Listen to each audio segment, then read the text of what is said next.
Thank you. Good morning, and thank you for having me today. Can I just start off by acknowledging, of course, our my hosts and all of you, Luke Mitchell, the President, Jackie Sumner, Daniel Morris, and of course all the membership that's here. I felt really welcome when I got here. The people waiting for me up front when I came up, told me about their businesses, what they do, etc. So it's completely different from what I expected. I suited up, as you can see, because I go to quite a few business breakfasts, and usually I wasn't expecting to be so informal and so welcoming, of course, which is the great part. So thank you for that wonderful welcome. And of course, big thank you to North Adelaide Golf Course. Now, you too, I don't play golf because I went to the wrong premises. Part 3 year, I think it is. Looked around, I see people drinking coffee in this coffee shop, but don't want to from this organisation, so I quickly rang me to put me straight and told me where to be, and that's why we emphasise as they get us up in the morning to make sure we don't slit our throats. But it is an honour to be here. Thank you. Thank you for inviting me. Thank you for giving me an insight into what you do. And thank you for everything that you do as businesses in our community. I think being a member of Parliament, one of the things that we do as governments, as ministers, as federal members of Parliament, as state members of Parliament, is to try and do everything we can that we have a vibrant business community, because we know that's where the jobs are created, we know that's where the economy is created, we know that you are the powerhouse of the Australian economy and job creation. Regardless of, no matter how small you are, when you start up a business and you start growing, whether it be one job or 1,000 jobs, you're growing the economy, you're assisting the economy, you're contributing. But I don't have to tell you all that. You guys know that better than me. You're in it every day. But I thought today I might just share a couple of little experiences that I had when I ventured into small business. There were nothing exciting or anything that was groundbreaking. There were businesses that existed in the past. And one of the first things that I did was it assisted me in getting a structure in my head of plans, having a plan.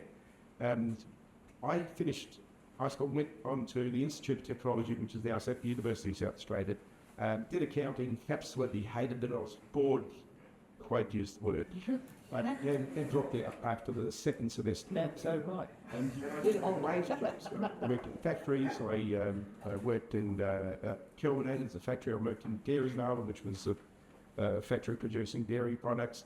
And it was all okay, it was good money, and I spent a small stint in a bank as well. Absolutely hated it, mainly because the money was so light compared to where I was working in the factories and hearing other people. So I worked into labour, laborious labour, hard labour work. At one point I had some friends that were driving taxis, so I thought I'd try it out. And I really wanted to go back to studying as well. So I thought that sounds pretty good, because they pick and choose their own hours.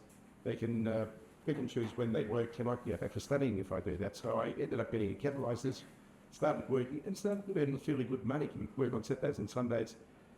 So I decided to buy my own, and looked around. I saved a little bit of money from all the work I'd done, and ended up buying a freight and a vehicle.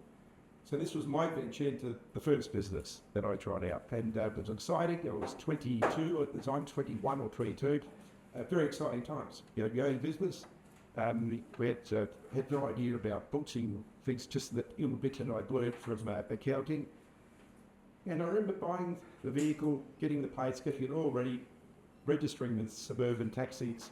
Very regulated business in those days, extremely regulated. You couldn't just park wherever you wanted to. We set about taxis available in South Australia. I think our population was just touching on 1 million, and there was 1 cab per 1,000 people. So it's about 900 cabs in South Australia. And you look at the industry now, how it's deregulated, not only the taxi industry, but every industry, completely deregulated just now.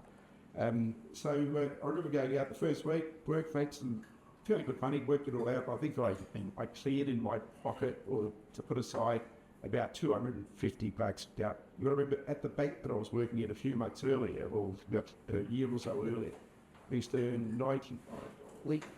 Yeah, it was, with someone with facts. It's pretty good. Thank you very much. Is that my time over?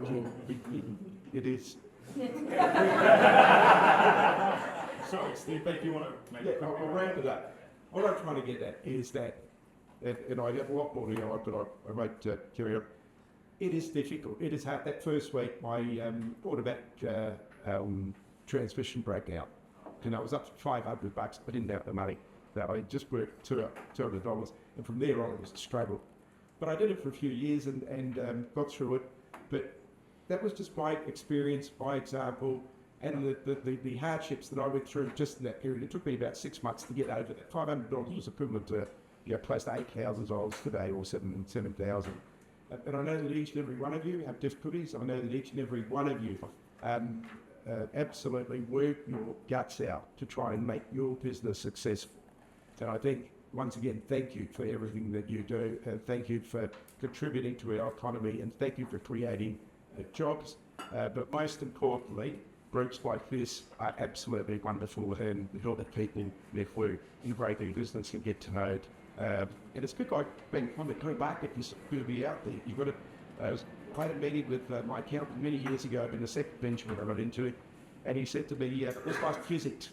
You put energy in, you get an outcome. There's nothing in physics where there's energy and there's no outcome. It's the same in any business, whether it's in politics like me or your business. The more that you're active, the more energy you put into it, the more will come out of it. And you talk about sometimes having prospects in businesses where perhaps you cold call, we call onto businesses. We're the same as politicians. It's the industry is the same. We actually cold call thing. We pick up the phone, we bring people in my electorate. Meg does a lot of it, and many others in my office. They're just asking. We're from State Georganas' office, this reading, but do you need anything? Please keep us in mind if you require something. They're different, but many different. So I suppose what you're learning here is what will carry you through for years and years come on. Sorry for taking up too much of your time.